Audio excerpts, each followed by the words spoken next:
Why was everything seeming to be going down at the award shows back then? West came to the South. They had beef with Luke Skywalker and the Miami boys. Yeah, they don't tell that story. They don't tell that story where Luke came to the hood, got Atlanta and Miami folk, and we clear how. And this is when Dr. Dre made Dre Day and Snoop is going, they all going at Luke. Man, them goddamn Miami, I don't know where Luke people, man, this was in Orlando, Florida, the Jack the Rapper. We're in Orlando, Florida. Them goddamn Miami niggas came through that bitch so thick, tearing shit up. Only real niggas that was at that Jack the Rapper know exactly what the fuck happened. But it was bad, you know what I mean? It was all bad. Just know that Death Row and Luke Skywalker is funking at this time. That's when everybody met up.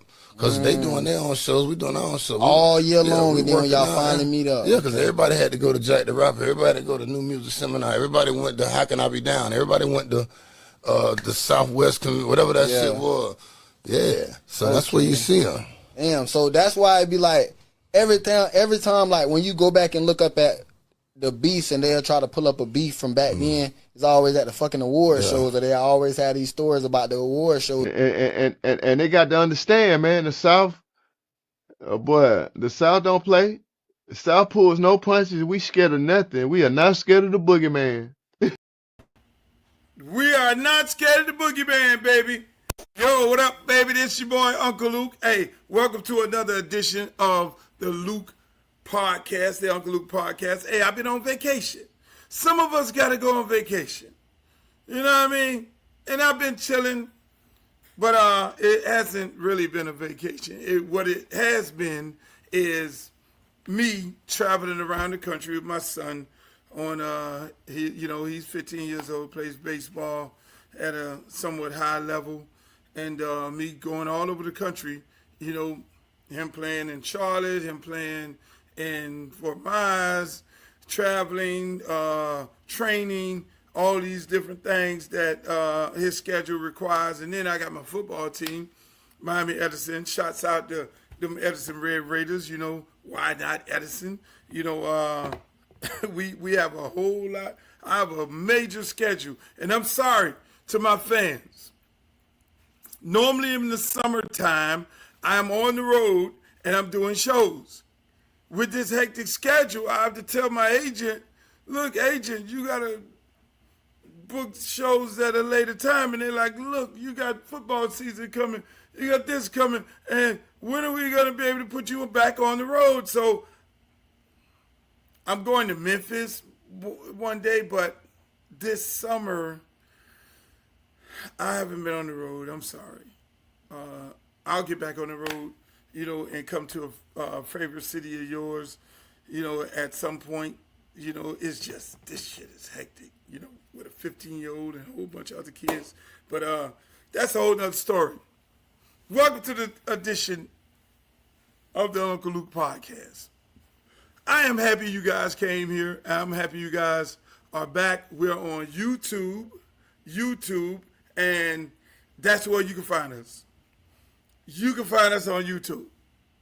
Every now and then I simulcast over there in Facebook land, and I simulcast on Twitter, which is a place that I hate because Elon Musk has strategically found some kind of way to cut me off when I do a Twitter space. But I love going over there to TikTok. The people over there at TikTok are great, but TikTok algorithm system, they don't give me a blue check.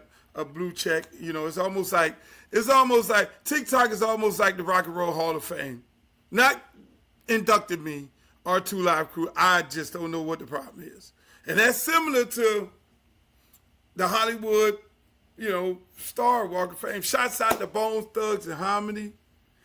They got a Hollywood star. I was nominated during the same time that they were nominated. Unfortunately, they passed me over. And I'm just happy Bone Thugs and Harmony got them a star on the Hollywood Walk of Fame. But, maybe next time. And that's how things work. But it's all good in the hood.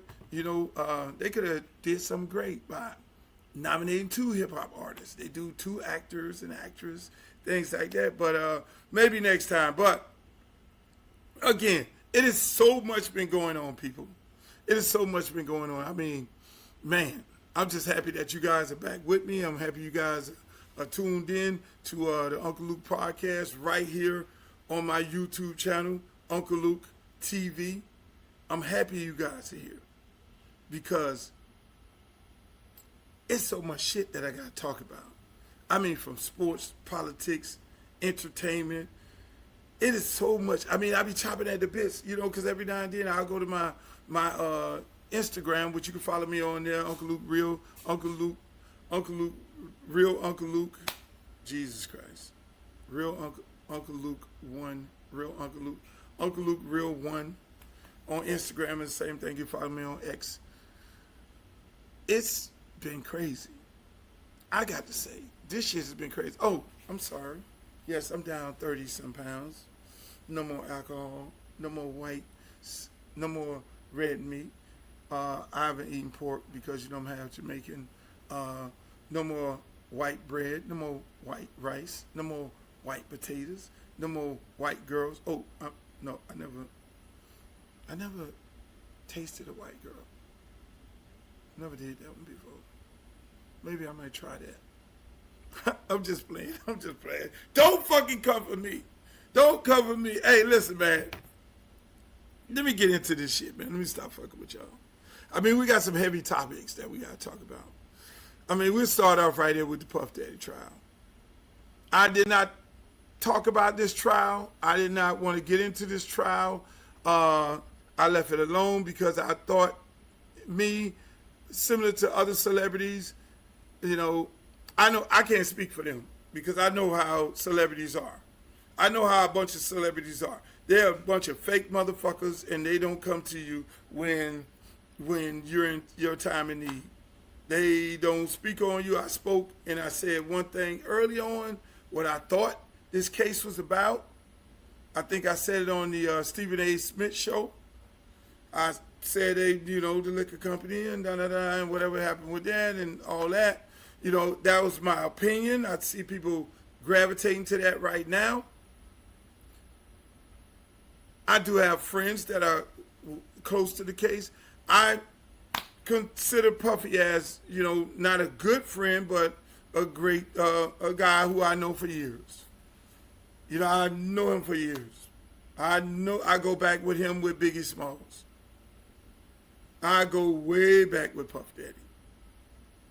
The things that they described, the Puff Daddy that they described on in court, we don't know.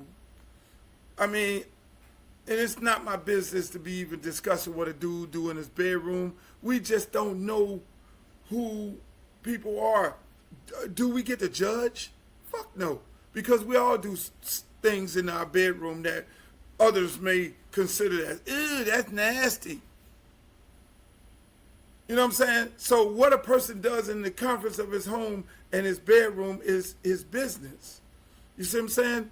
So to find out what you're doing in the bedroom, we all have an opinion like, wow, bringing a guy in to knock your girlfriend down, that is a little exotic. The other things and all that. But I don't care to even give a fuck about all that. I know the individual. I know Puff Daddy, just like I know every other celebrity. And the guy I know is a good guy. I spoke on this early on, what I thought it was about, and I spoke on it before the verdict came down, which I looked at the entire case, and, I went in just like all the rest of us, and we deliberated based on what we heard. We were all sick of them looking for the smoking gun. Where's the fucking smoking gun? Where's the racketeering? And none of us saw that. And so we all came to the conclusion that this man is innocent of these charges that have been placed against him. So here we are right now with the man, the jury heard the shit just like we heard it. They heard it even more closely. They got the see everything. They got to see sex tapes and shit like that we didn't get to see. And everybody just came to the conclusion that this is about sex. This is about what a person is doing in the confines of their home with their significant other. This is not about rape. When a lot of people online want to make it like it's some rape thing. No, it was two consenting adults, multiple consenting adults coming together and having a damn freak party. Now, should they have consulted with me on the do's and the don'ts of a freak party? Yes, they should have. They would have saved a lot of money. Just like a whole bunch of these athletes that need to consult with me right now about the do's and the don'ts and the type of girls that you don't want to fuck with because you're going to get your life taken from you. As you can see, everybody getting sued. Guy ain't even got in the damn league and he's sitting up there getting sued. You know what I'm saying? And this dude saying, oh, I was fucking drunk. And she took advantage of me. So I guess we're in the suit world where hopefully at some point the people who are doing the suing and pressing charges at some point in America that the charges can get pressed back on them for filing false reports. That's when the shit will get real and it'll get organic because some people get taken advantage of. There are a lot of women in this world get raped. There are a lot of men get raped in this world and get taken advantage. There's a lot of people get disrespected in the workplace. There's a lot of people that take advantage, whether they're men. I know women who have taken advantage of men because of their power in the workplace. No different than men taking advantage of women in the workplace. And so that type of shit like that is unacceptable. But going back to this trial,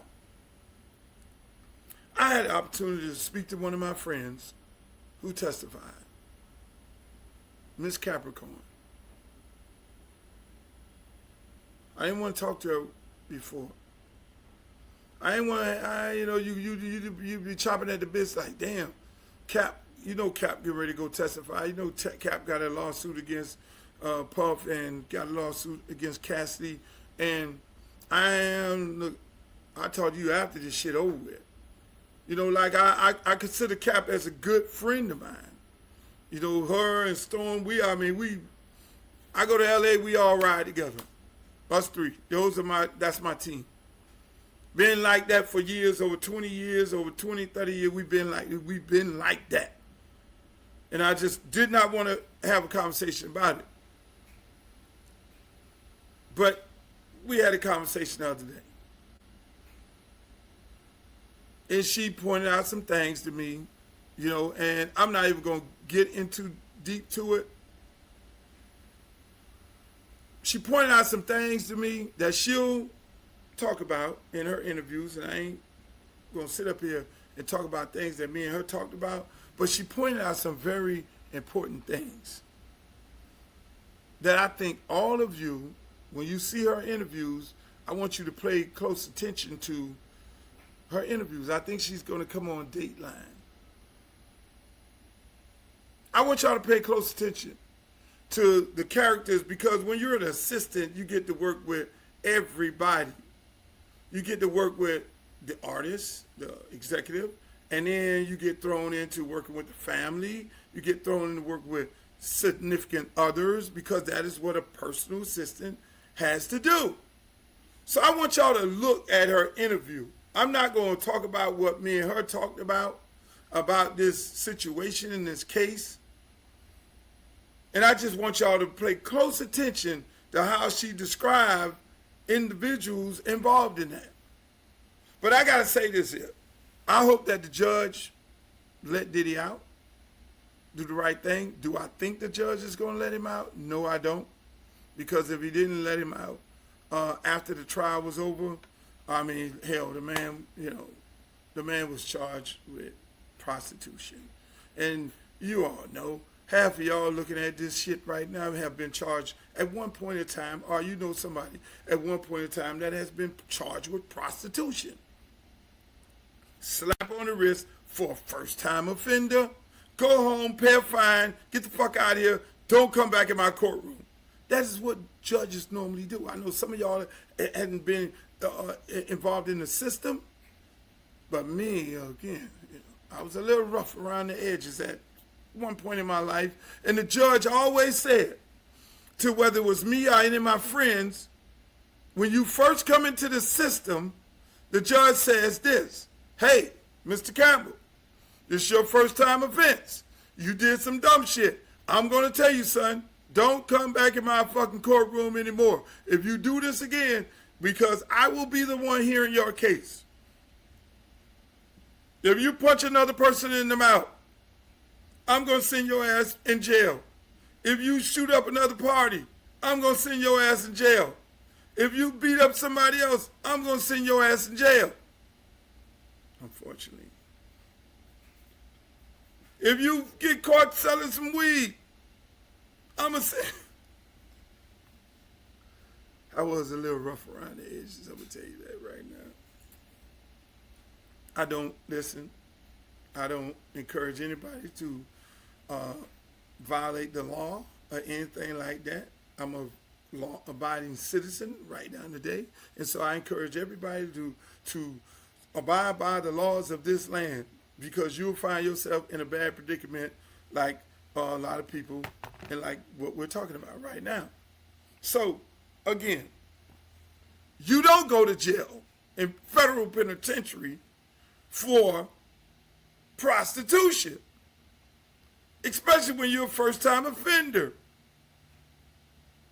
The judge say, this motherfucker is a danger to everybody. Huh? Puffy? It's not going to beat anybody up.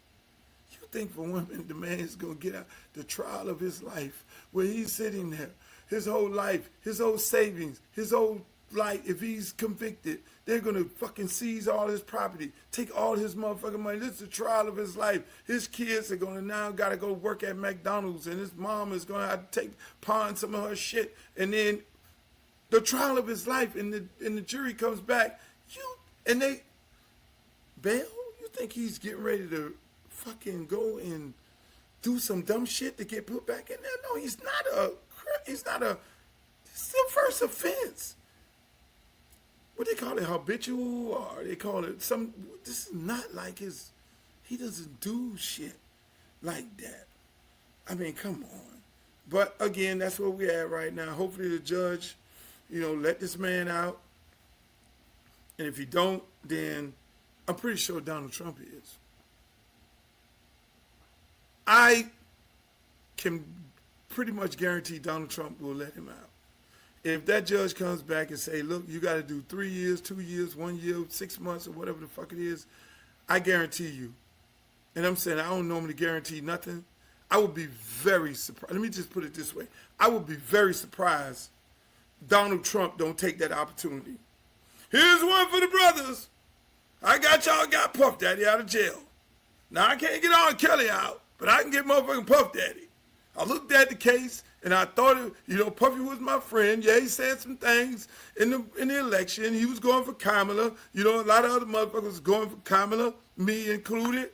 But me and Puffy had a long relationship with two New Yorkers, and I always mentored him. He sung about me in his records. He came to my parties. He was my good friend until this election shit started happening when I crossed over into being a Republican. Now, when I was a Democrat, me and Puffy was like this, two motherfucking peas in the pot. Me, Puffy, and all the rest of these goddamn people. Jesse Jackson and everybody else. Al Sharpton. We all were down until I switched over. So I understand the political process, but I'm letting my homeboy out. That's what Trump is going to do. And we all going to be like, fucking Trump. Hell yeah. You did that. But you need to get these motherfucking gas prices down. You did that. You're not fucking with us, Trump. Just don't fuck with us. Trump fucking with everybody but black people. I'm okay with that. Just don't fuck with us, Trump. We just sitting on the sideline chilling. We chilling looking, hey, look, you the president. Do your thing, boss. Trump done pardon quite a few other rappers. Hey. We ain't got nothing to do with that. This is for the first time ever. Black people don't have shit to do with shit. All this shit going on. Hey, black people. Hey, Trump is a gangster. That motherfucker Trump is. You got Elon Musk going out there doing all this wild shit. Elon Musk, Trump got that motherfucker money and say, hey, look at man, you better shut the fuck up.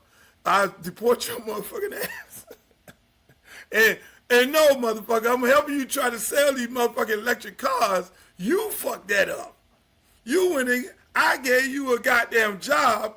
I ain't tell you to go fire all the people who are buying the fucking electric cars. Your stock go in the fucking garbage. You bringing my popularity down, Elon. And what the fuck you think this go? I gotta get your ass off my team. You fucking me up. You know I'm all about a legacy. I would've, you got to go. You got to go. You in the Doge shit. You ain't heard about no motherfucking Doge since. You ain't heard about them. That motherfucking Trump is a gangster. And then Elon, hold on. And then you getting all this money. You getting all these subsidies. You getting all these governmental grants. You think I'm stupid? Trump sitting up and like, motherfucker, you think I'm stupid? You making all this motherfucking money. You ain't broke no bread with me. I'm going to try to sell these motherfucking ragged-ass cars on the White House lawn. Trump 1 week say, hey, man, I got to get me one of these cars. Till now, that motherfucker's like, man, ain't nobody want that shit. Hey, man, nigga, a motherfucker might want to own a gas car. I like gas cars. We can't make all the cars electric. What you think I'm stupid? Elon, that shit crazy, man. That whole White House shit, that whole shit is crazy. But that motherfucking Trump boy, Trump, hey, what they say, I'm going to Trump you? That motherfucker need to make us, this man trumping everybody. He trumping everybody. Trump ain't fuck with no black people. Don't fuck with us. We chilling. Hey, we sitting on the sideline. He don't trust me. You know he monitoring this shit. Hey, if black people get outraged by anything, we used to say black and brown. We don't say no fucking brown no more. The brown people say, fuck y'all, we ain't voting for the black lady, we don't fuck with her, and all that shit there. So, that's how y'all really feel? Latino for Trump, Latino. Now, they're the brown people. Black people say, this how y'all doing it? Y'all out there on your motherfucking own now. So the country's going to end up being black and white again. And everybody else is going to be working for everybody. So that's what we had, people. I mean, that's my political part of it all. But let me move right on. I got to move to something else. This right here. This was very disturbing. Y'all look at this clip.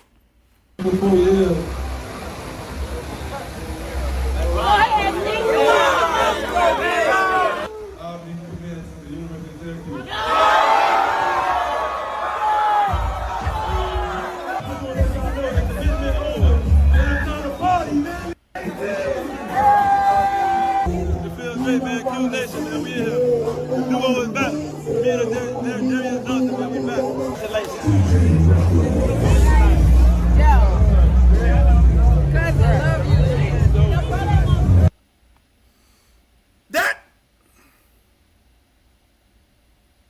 right there, CJ, like one of my nephews. I know his mama, Nevy. I know his grandmama, Cindy.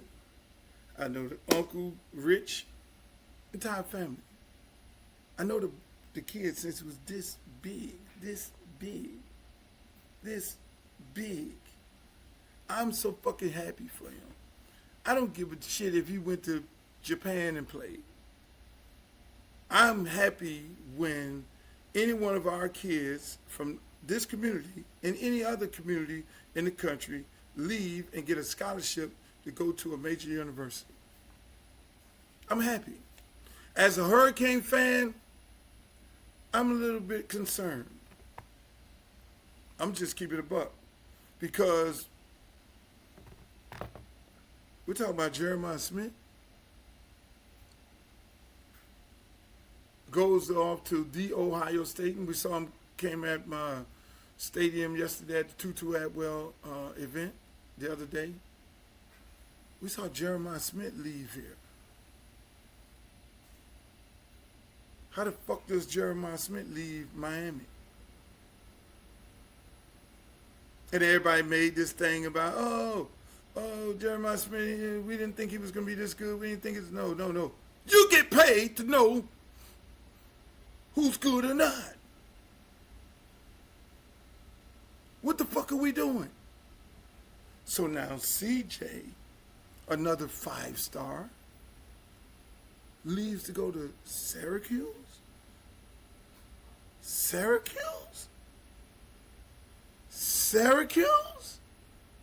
Syracuse? Are you fucking serious?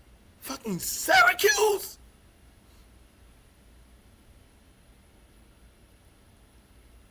I'd have been more happy if he went to FAM. I'd have been more happy if this was on some Travis Hunter, Shador going to HBCU. Syracuse? But I'm going to tell you how this shit happened. Hold on. His mother played basketball at the University of Miami. Syracuse? His uncle, Rich Gordon, played tight end at the University of Miami. Syracuse?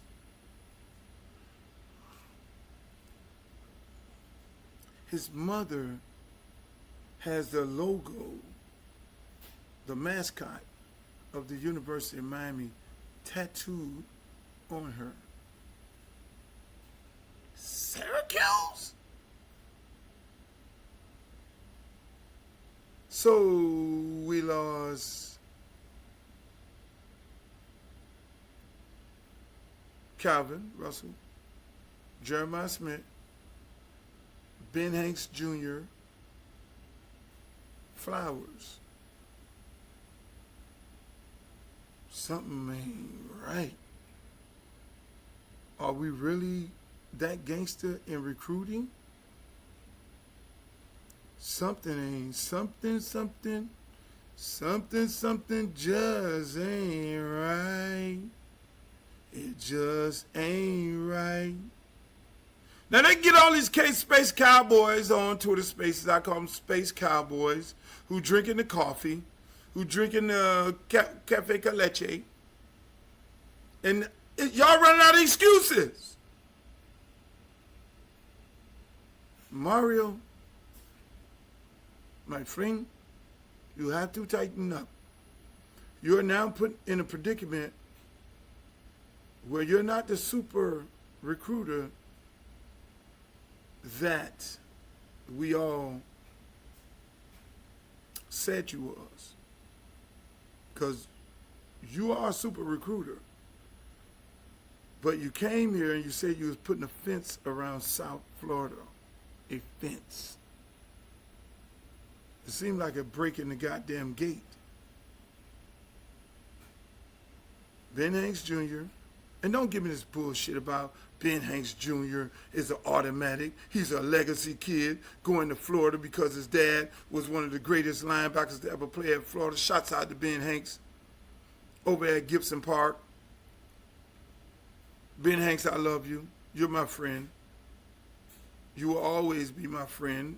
We always get into squabbles and shit, but you my fucking friend. I love you. Your wife went to goddamn Edison. And don't you forget it, Ben. But we in this shit together always for the kids. That man there, Ben Hanks, have saved so many fucking kids in Overtown. You can only imagine to see his son now enjoy the fruits of his labor, like his labor helps save so many other kids who went to Booker T and Overtown lives. I'm so happy for him and his wife. But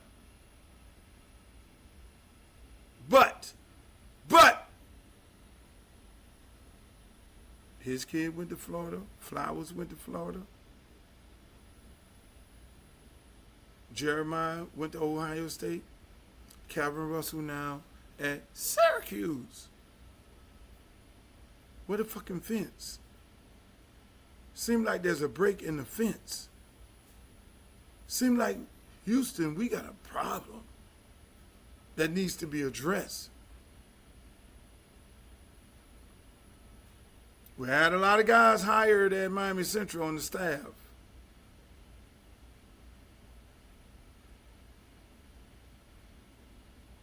That's when Central had all the top players. We don't have nobody from Northwestern on the staff. We did do I ain't gonna say that. And that's why I say, don't let your wagon. We don't have to play the games that everybody else played. We don't have to play the shenanigans. All we got to do is go and get the best players in South Florida. Don't give me this bullshit about the basketball and all that. It's only 32 fucking 5-stars in the world. And you got a motherfucker in your backyard and you telling me we're losing 5 stars? That's a fucking problem. To Syracuse? That is a fucking problem. We're losing 5 stars to Ohio State? Huh. Jeremiah Smith came to my park the other day. He was like a fucking rock star.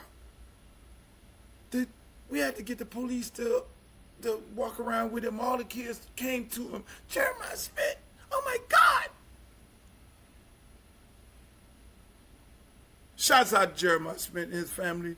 Y'all doing an excellent job with that young man. Man, let me tell you something. I love families who kids are put together right, who conduct themselves in a mannerable, professional way. That man stood out there and signed all them autographs. I love that. See, let me just say this. Our kids right now today are different. These kids are different right now. I'm going to just be real with you.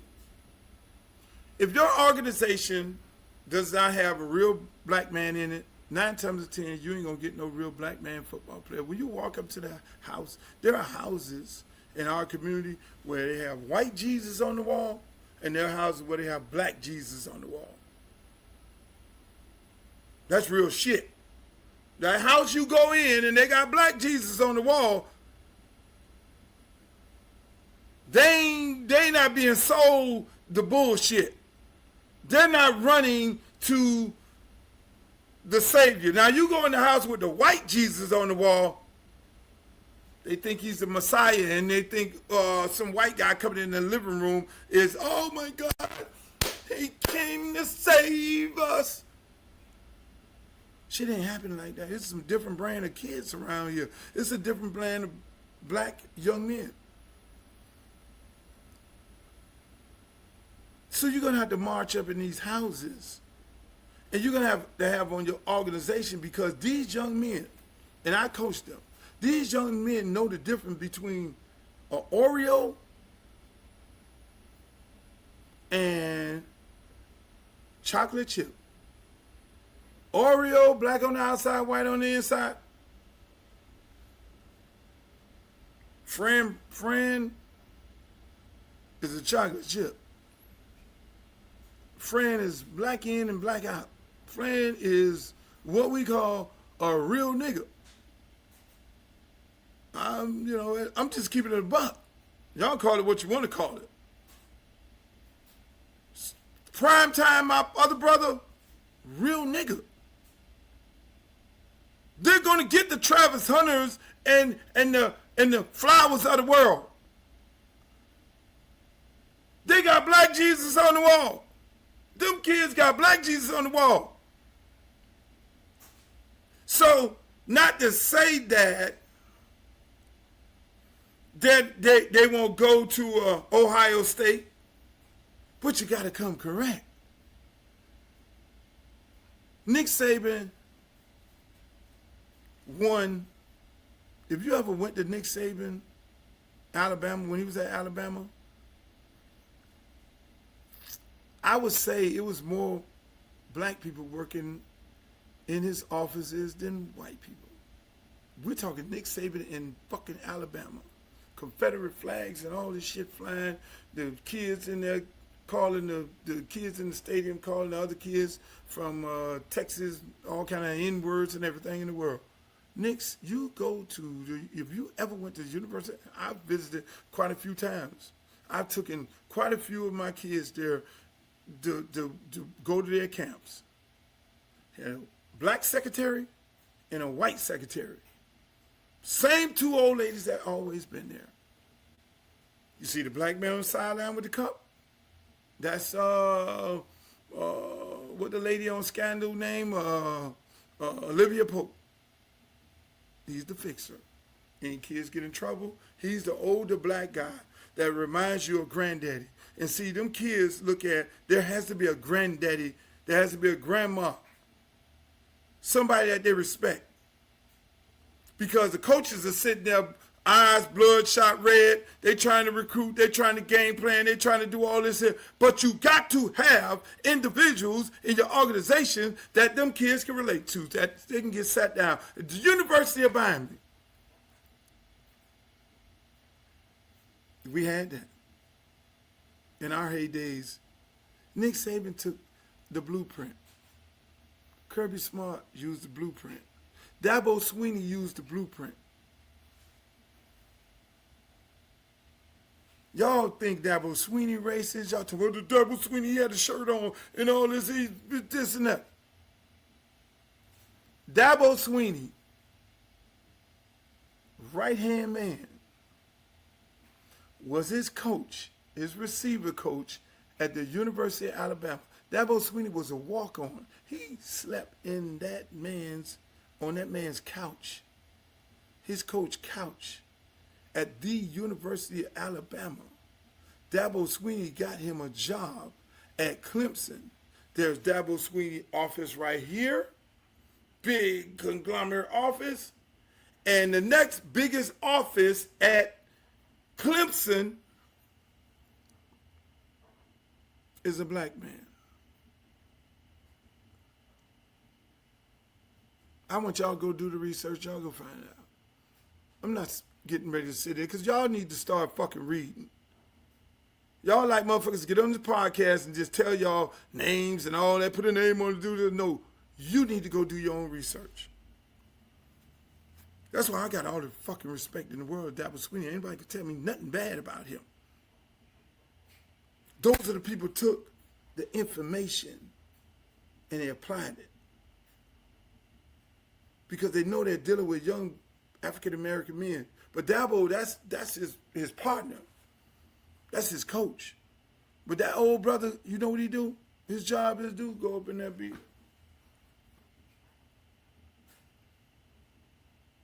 So these guys who consistently win, they win a certain type of way. It ain't we're in the era of money.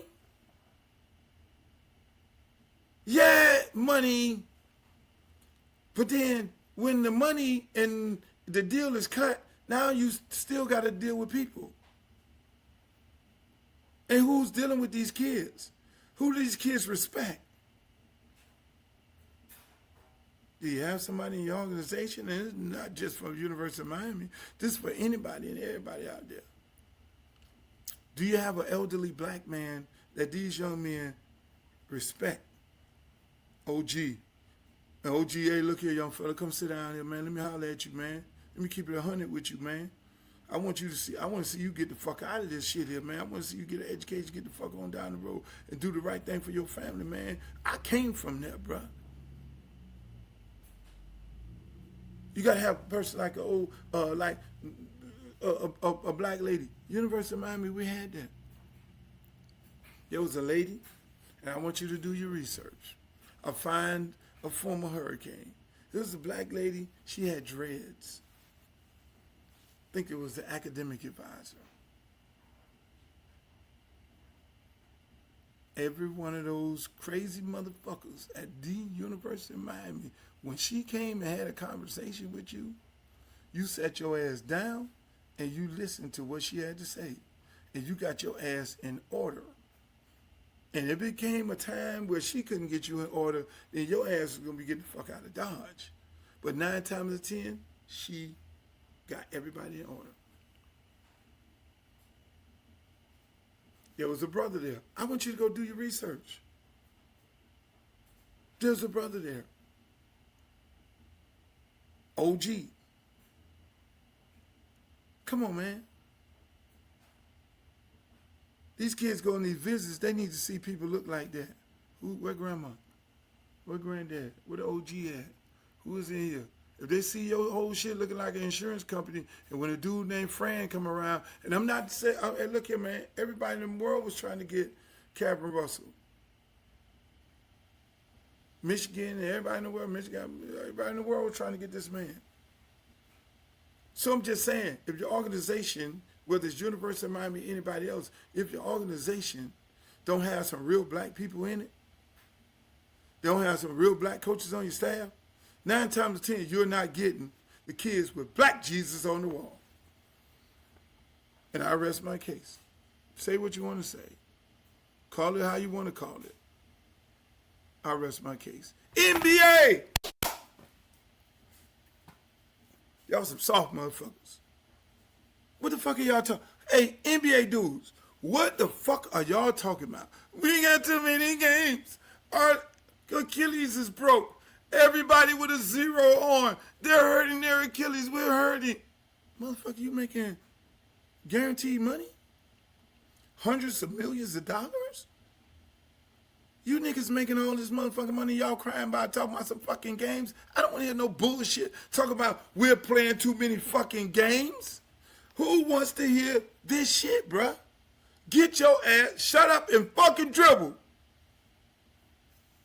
We playing too many games, they didn't do this. You niggas ain't playing too many games. Half of y'all take off half of the year. Michael Jordan and all the rest of them dudes played all the fucking games, the same amount of games that y'all played. So stop with this bitch shit, y'all playing too many games. Y'all changed the game. You let the NBA change the game to bring all these European players in here because y'all wanted the game to get skinnier and not as physical. Y'all wanted to run up and down the court, shoot the fucking 3. Y'all did this. The fans didn't do this. So now, what you need to do is go get some of them sports scientist motherfuckers and let them consistently stick the needle in your ass on the sideline to find out, do them just like do soccer. Hey, look, this bitch finna blow a head gasket. The people sit right there. He finna blow a head gasket. You better take this motherfucker out the game. His body getting ready to break down. Go do that. Don't give me this bullshit. I'm not trying to hear this shit about y'all playing too many motherfucking games. If y'all want a motherfucker to cut back on the game, well, goddamn it, cut back on some of your motherfucking money. Shut the fuck up and play. Slow the goddamn game down. You motherfuckers got the goddamn basketball. You got the basketball balls. You can tell the coach, like y'all diva-ass niggas be doing, you can tell the coach, hey, coach, we ain't doing this running. We ain't doing this run and shoot shit. Coach, we ain't doing this run and shoot. No, we're going to walk this motherfucker down the court. Plus, I'm going to take off. Y'all been taking off all the goddamn season. You go to the game, and the people sitting up there, they come to see their star player, and all of a sudden, oh, he'll scratch for the day. You're fucking the fans over already. So now you want to cut back on the games? Motherfucker, guarantee that you're going to play all those games that you're going to cut back. How about slowing the fucking game down? You got the basketball. You running down the motherfucking court, shooting the jacket. All y'all doing is standing up at the line, jacking a fucking 3. You ain't doing that. You just running to the fucking 3-point line. It ain't like you running no motherfucking play. It ain't no goddamn scheming in that shit.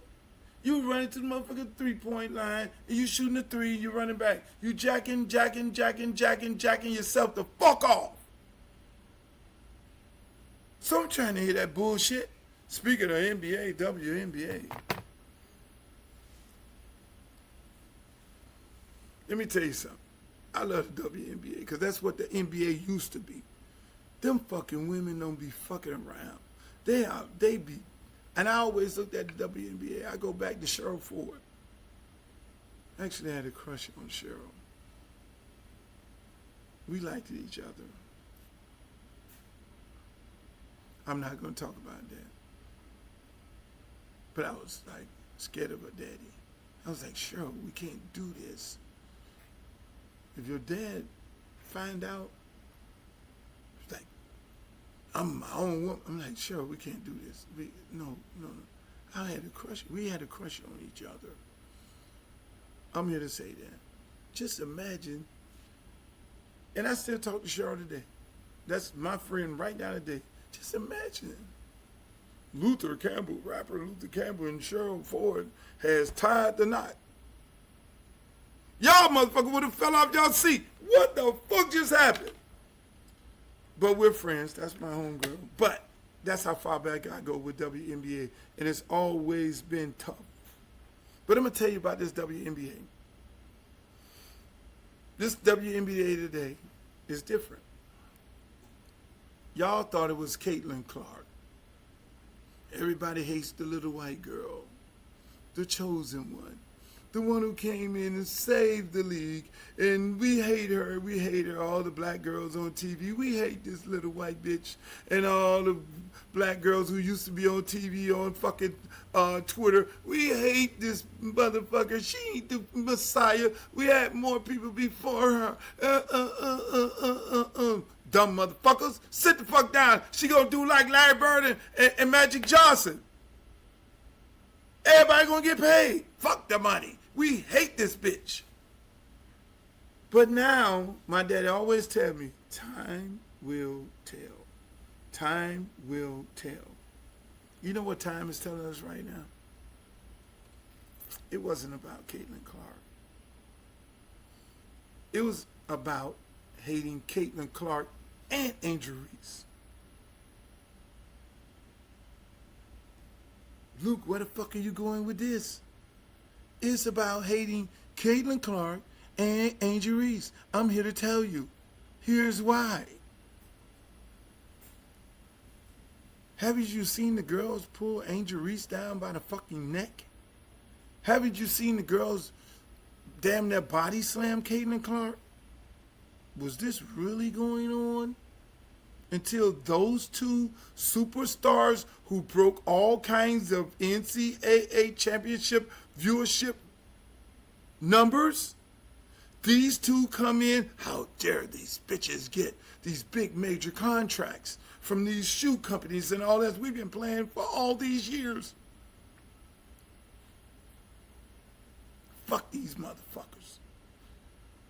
I see the girl done pull Angel Reese down by the back of her ponytail. My God.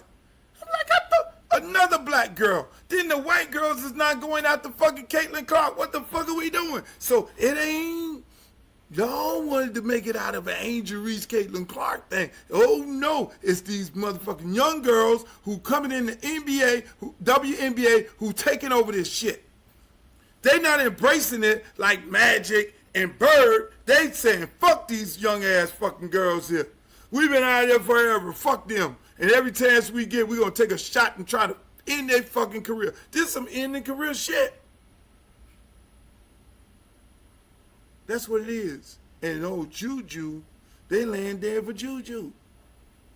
Pretty ass motherfucking girl go up in the WNBA.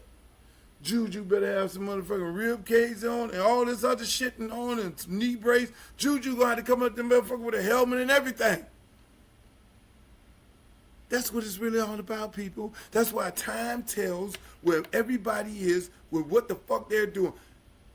You thought it was just these two girls. You thought it was a Caitlin Clark, a black versus white situation. No, no, no, no, no. Them black girls hate fucking Angel Reese too. And the white girls is fucking trying to kill Caitlin Clark too. They mad because these motherfuckers is making all the money and getting all the fucking notoriety. And you know how it is. What we tell the girl, what we tell the dudes to stop acting like what?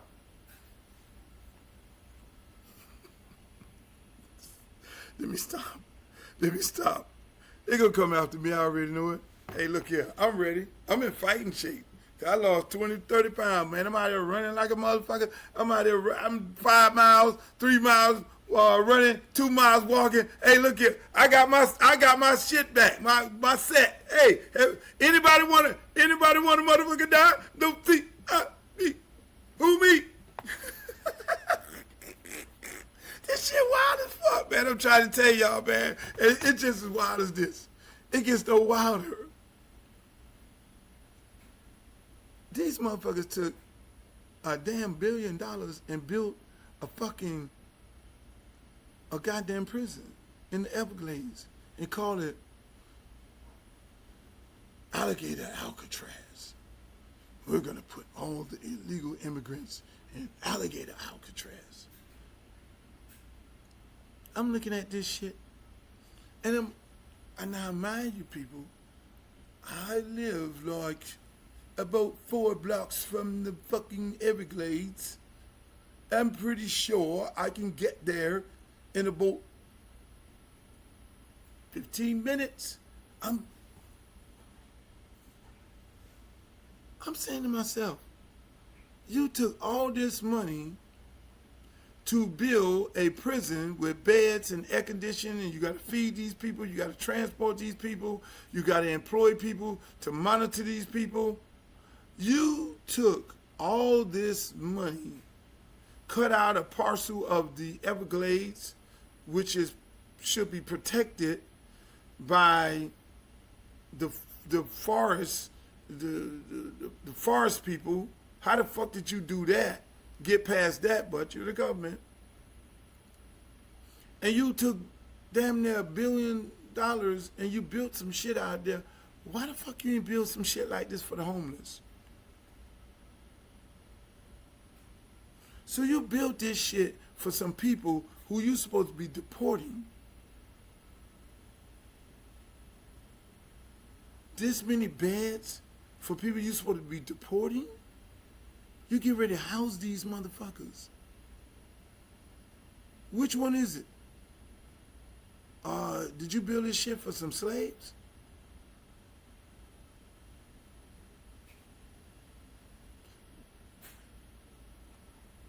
When you build shit like this, you're building shit like a concentration camp.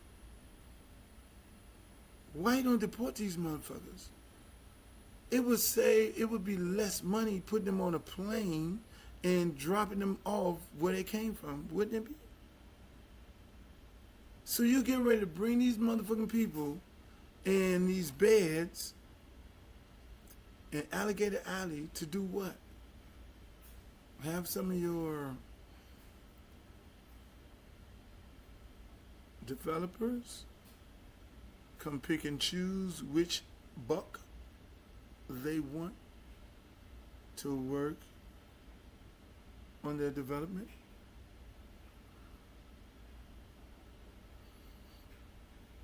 They did say, well, the ones who are working the fields and being nice, they get to stay. The ones who are working at development sites, they get to stay. The ones who are acting nice and working in the hospitality in the back cooking our foods, they get to stay. What the fuck is going on here? Do we have modern day slavery in 2025? Motherfuckers, if you talk about it, we're gonna put your ass over there. What the fuck is going on here? Y'all really sitting up here going, that shit crazy. But we ain't got nothing to do with this shit. Latinos for Trump. Latinos for Trump. Latinos for Trump.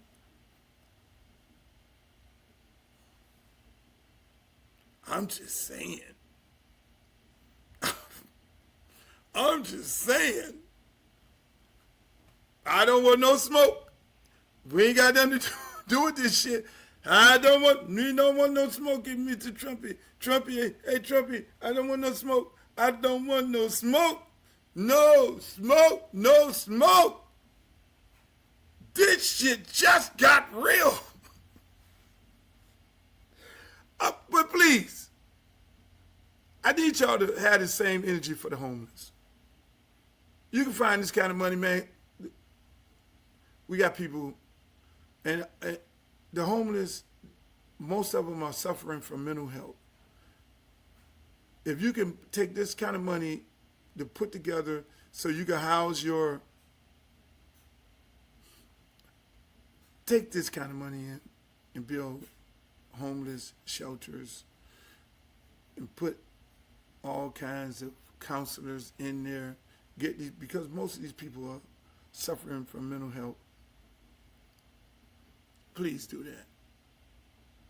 Ladies and gentlemen, I enjoyed myself.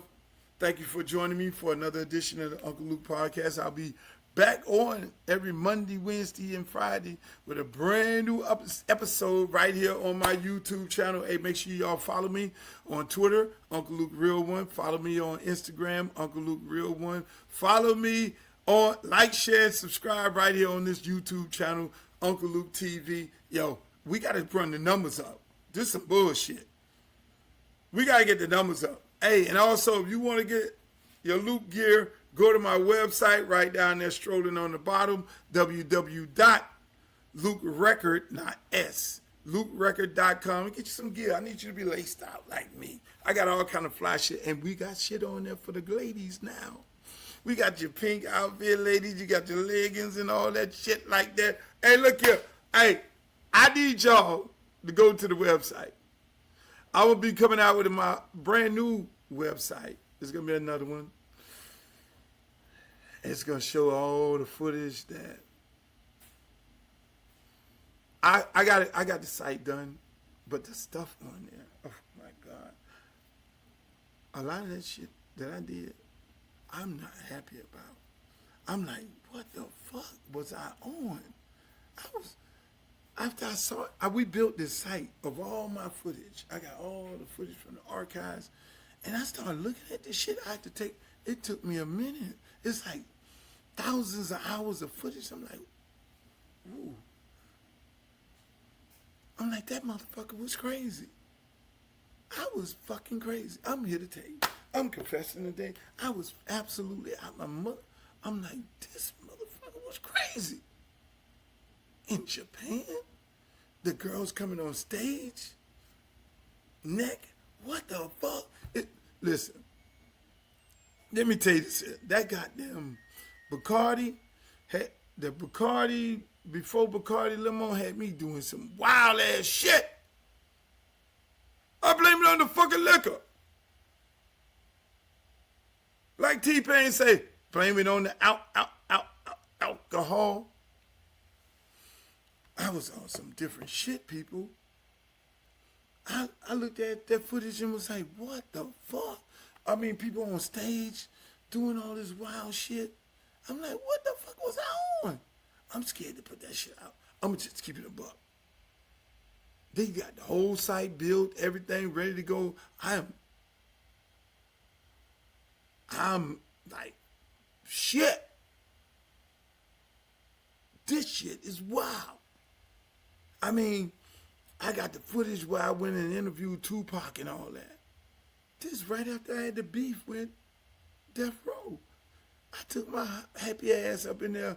Obviously, I had a lot of tools with me. Me and Musa Deek and Trick Daddy.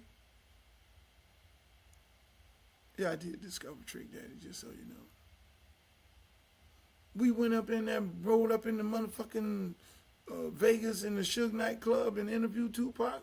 Them dudes, we was like, I'm sitting there like, man, you just was in a beef with them dudes. They could have murdered you in this motherfucker. But you know, me and Suge, we cool. You know, real recognize real. Pac, that's my guy. That's why you always see Pac with a bandana on. That's my guy. Little story about Pac, man. Me and Pac used to go do the shows, and every time I did a show with Digital Underground, man, look, you know what ended up happening is we would go in the room and we'd be vibing. That was my fucking guy. Biggie was my guy. I got all these interviews and all that kind of stuff right there on this, man. It's just so much footage. But it's amazing, people. But I want to leave y'all with this. I want to leave you guys with this. I had a brother come up to me the other day at the 7-on-7, 7-on-7, at the Luther Campbell Stadium, by the way. And he was like, Luke, now that you paying all these players at Miami Edison, are you going to beat Chaminade? You know, because they got this whole thing going on online. Luke is paying the players because players don't supposed to come to Edison. They don't supposed to come play for Edison, for Luke. Mind you, after going to several national championships and state championships, they don't supposed to be. That's just us. We never want to see each other with nothing good. So we run around and talk. So I got this brother. He said, are you going to finally beat Chaminade? Shouts out to my man, Coach Jones over there. Excellent coach. Love his program. Love my man, Coach Rowe, and all the rest of them guys over there, Darren Smith and all that there. But the guy said this. And I always take guys with these negative attitudes and comments, and I say, young fella, when you finish talking, because, you know, we know it's shade, and we know you just running off at the mouth. Say, young fella, when you finish talking, let me say something to you. I want to put something on your mind, just like I'm going to put something on y'all mind. He says, I say, let me ask you, how many kids that play for Chaminade, Heritage, St. Thomas, Christopher Columbus, all these private schools, Bishop, all this shit, Bishop Goldman, IMG, and all that, how many of these black kids can afford to go to those schools? He was like, what's the tuition at those schools? I said, what's the tuition? Look it up. I said, when any one of those black kids decide they want to leave those schools, what do they get slapped with? What do they get slapped with? He said they get slapped with a bill. Damn, I'm looking at the tuition for one school right here. It's about $70,000. I said, so who's really paying for black athletes to come to their school? And who really gets penalized if those kids decide they want to leave? They get slapped with a $13,000 bill. So who the fuck is paying players? And by the way, I don't pay players. I didn't pay Devontae Freeman. I didn't pay Mark Cooper. I didn't pay Carlton Davis. I didn't pay. Look, I have first-round draft picks, highest paid at position, that played for me. So why the fuck you won't be coming to play for me? It's chopped liver. I got a long list of NFL players that play for me. Long list of big-time college players that played for me over the last 20 years. So what the fuck are we talking about? What the fuck are we talking about? So I ask again. When you have these private schools and you have these kids from these blighted communities go into these private schools, how in the fuck are they getting in these private schools? And it's scholarship. Really? So they're getting the same education at these schools as the white kids. You sure it's not a preparatory school connected to the school? You're not sure it's Heritage Prep, Gulliver Prep?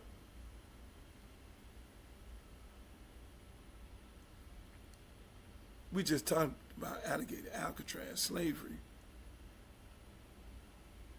Y'all want to fuck with me. But you don't blame the white guy who owns the white school, who makes the black athletes' parents work concession. pick up trash, mop the floors at their schools. And then when they leave, they slap them with a $13,000 bill. Who in the fuck is paying for players to go to school now? Really? That's my show. You guys have a nice day. Please make sure you like, share, subscribe. Yours truly, Uncle Luke. Peace. I love you. Hasta luego, hasta mañana. See you later. Pull out the stick, come shoot that. Booty poke out like a book bag. Booty poke out like a book bag. Pull over ass too fast. Carisha gonna bring that Uncle Luke back.